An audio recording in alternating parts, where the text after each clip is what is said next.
To live is to wonder, and to wonder is to philosophize. From the moment a child asks, "Why is the sky blue?" a philosopher is born. But the world doesn't always honor these questions. It rewards answers. It prefers certainty.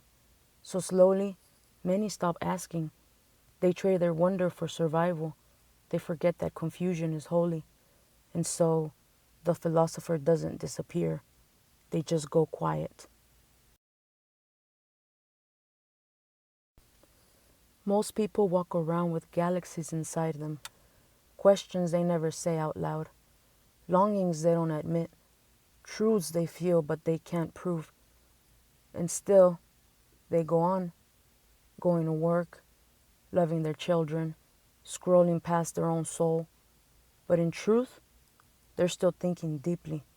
They're just doing it in silence, without words, without witness, without knowing what they're doing is sacred.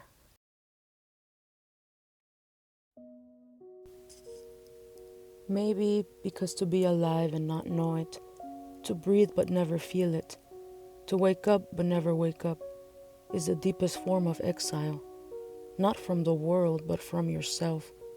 It's a tragedy not because it's rare, but because it's common. Most people die having never fully met themselves.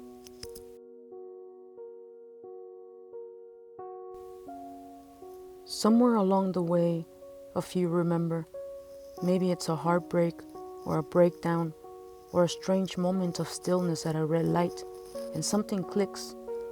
They remember they're alive, and with that remembering, the questions return. Not just about life, but about meaning, purpose, self, God, freedom, love, fear.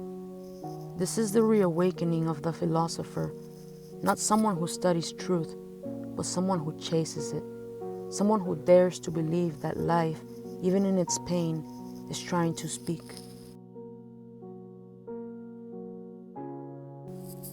The world doesn't need more experts.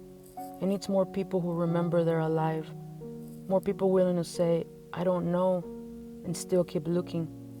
You don't need a degree to be a philosopher. You just need to notice, to feel, to ask, to stay awake. Because the real tragedy isn't that life ends. The real tragedy is to have lived it without even knowing you were here.